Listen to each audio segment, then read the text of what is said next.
This is a case history taken at random from official Navy files. During dive bombing practice, 5 September 1944, Ensign, name withheld, was flying number 2 position.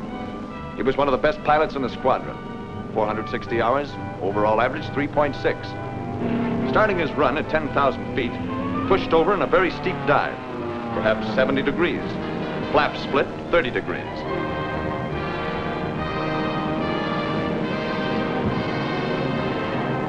Like any conscientious pilot, he wanted this to be the best run he ever made, and concentrated on the target in his reflector sight.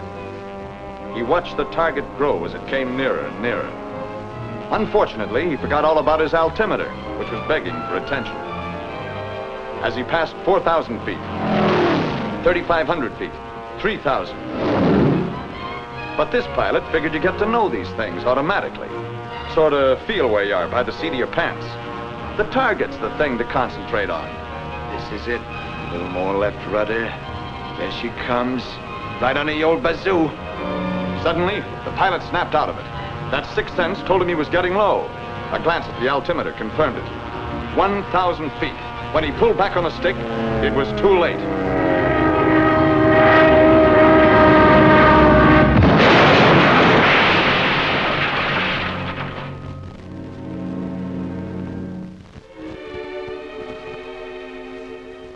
It's really not very funny.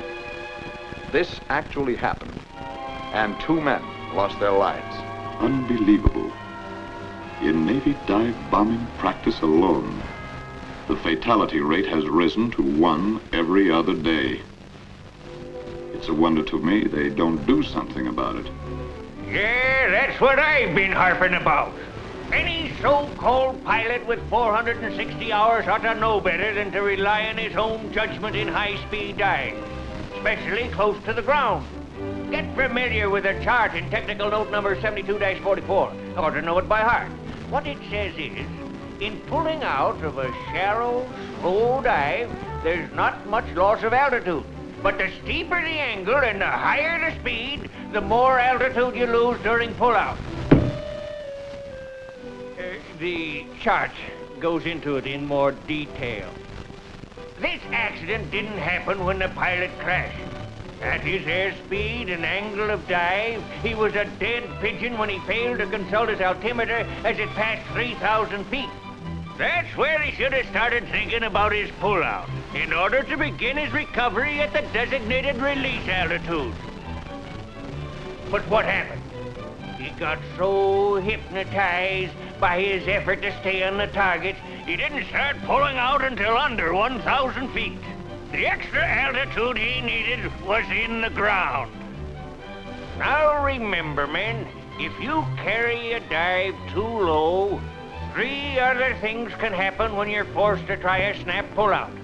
Structural failure, blackout, or high G stall and spin.